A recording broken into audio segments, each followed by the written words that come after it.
There's a story that physicists still whisper about in graduate school hallways. Richard Feynman, Nobel laureate, bongo player, safecracker, and arguably the most brilliant mind of the 20th century, once walked into a colleague's office, picked up a stack of papers nobody had managed to finish reading in 3 weeks, and handed them back 2 days later with corrections circled in red. Not summaries, corrections. The man hadn't just read faster, he had read better, deeper, with more precision than the people who had supposedly studied those same pages for weeks. And here's the part that should make you stop and think. He wasn't doing anything supernatural. No photographic memory, no stimulants, no speed reading course that promised miracles and delivered nothing. He had simply figured out something about text, about information, about the human brain that almost everyone else had missed entirely. Most of us were handed a method in elementary school and never questioned it. Open book, start at page 1. Read every word until you reach the last page. Hope something sticks. Repeat if necessary. It feels disciplined. It feels thorough.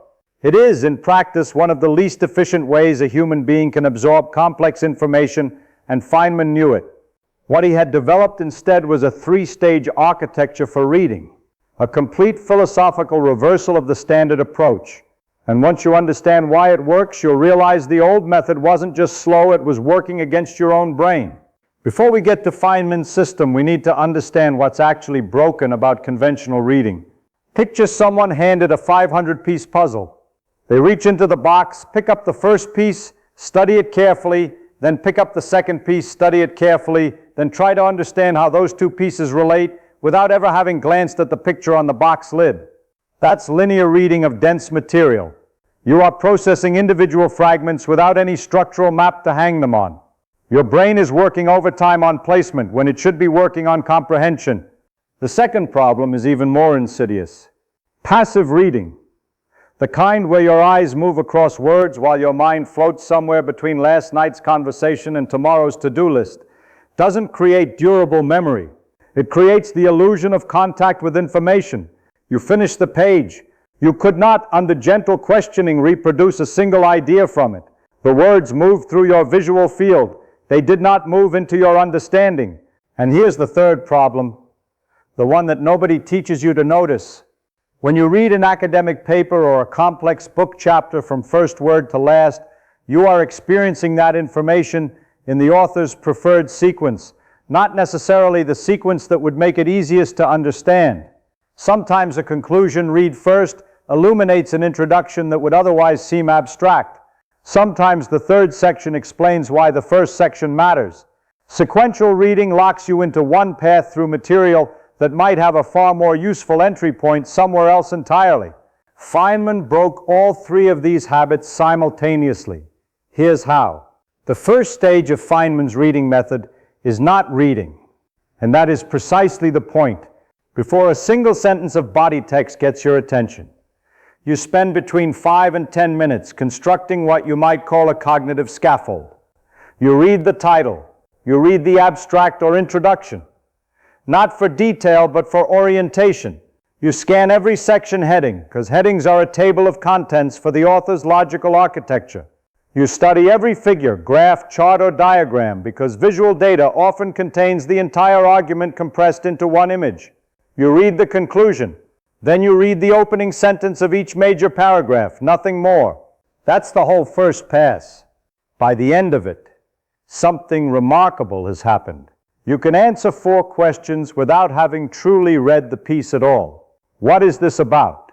What is the author trying to prove or demonstrate? How is the argument organized?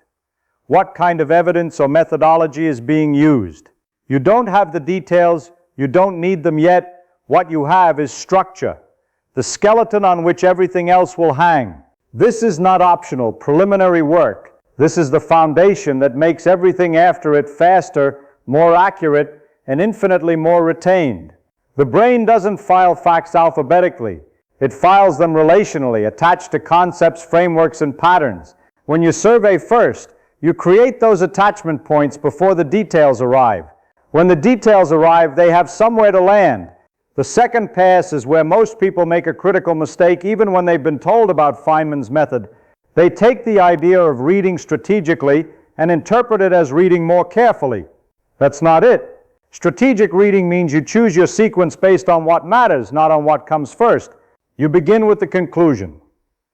Not a skim, a genuine read. Understand what the author is claiming to have proven.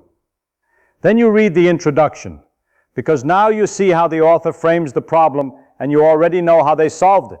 You understand the journey, because you've already seen the destination. Then you move to whatever sections your survey identified as the critical load-bearing parts of the argument. The sections where the real work happens. Sections that feel peripheral, get a quick scan, or nothing at all. The entire time, one question guides your attention.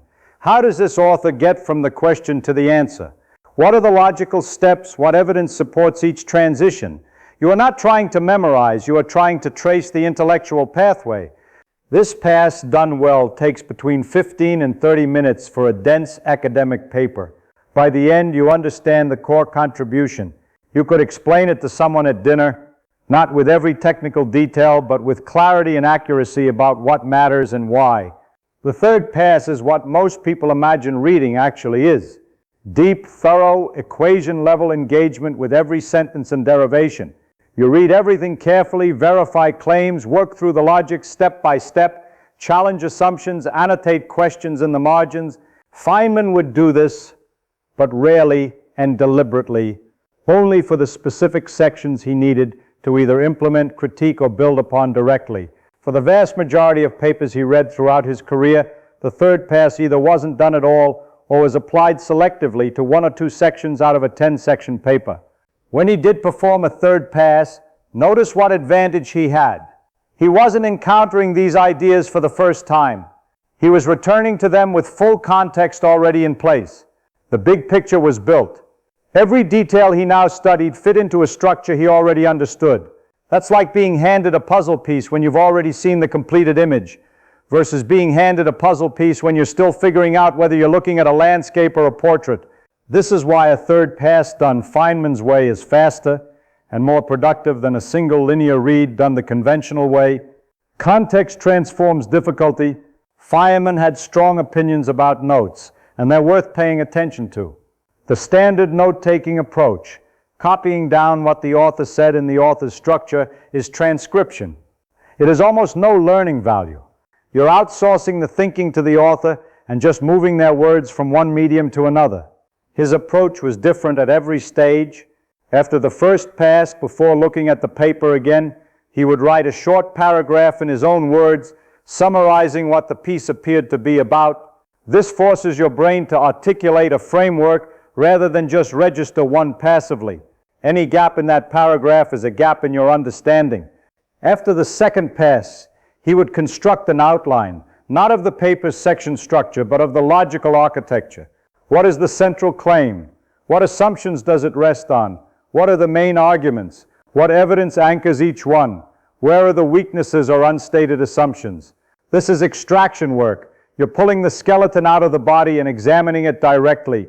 During a third pass, annotations become more personal and interrogative, not summaries, reactions. Things like, this assumes the variable is constant. What if it fluctuates? Or contradicts the framework from the earlier paper on this? Or simply, could this mechanism apply to an entirely different domain? These annotations are records of your thinking, not recaps of the author's. The whole system rests on one of Feynman's most repeated principles. If you cannot explain something in plain language without leaning on the author's vocabulary or structure, you don't actually understand it yet. Understanding and familiarity are not the same thing, and most reading produces the latter while we mistake it for the former. It's worth being explicit about why this three-pass system works at the neurological level, because understanding that makes you more likely to actually use it. Your brain processes information hierarchically. General categories first, specific instances nested within them. When you receive details without hierarchy, your brain still tries to impose structure.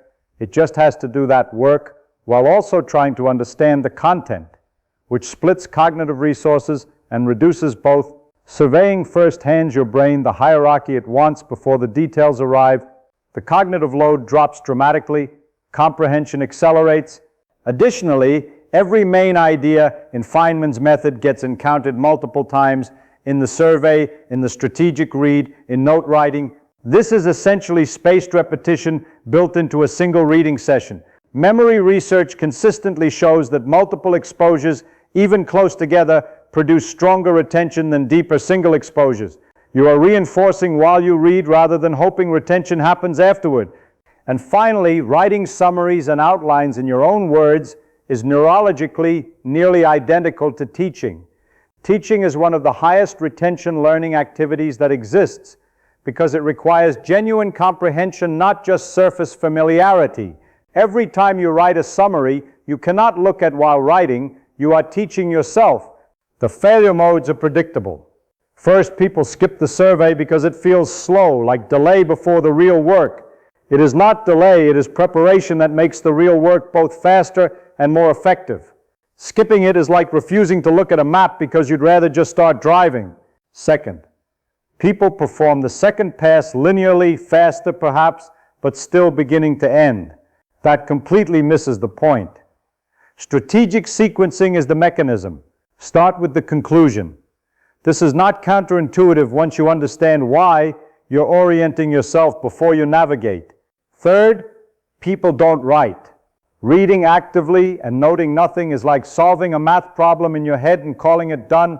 The writing reveals whether the understanding is real or constructed. It is diagnostic. Skip it and you will consistently overestimate your own comprehension. Fourth, people try to use this method on everything. Feynman's three-pass system was designed for dense, technical, or complex material. It is not meant for emails, news articles, or novels. Novels are meant to be experienced as journeys. Apply the right tool to the right material. The reading method is really an expression of a deeper habit. Feynman rarely jumped into the center of any problem without first understanding its shape. What kind of problem is this? What category does it belong to? What tools are likely relevant? What does the answer space probably look like? Context before content, structure before detail, map before territory. This translates to writing outline before paragraphs. To research, understand the field's landscape before narrowing to your specific question. To problem solving, understand what you're actually trying to do before attempting to do it. The reading technique is a training ground for a way of thinking that becomes, over time, a general intellectual reflex. Feynman won the Nobel Prize in 1965 for work in quantum electrodynamics.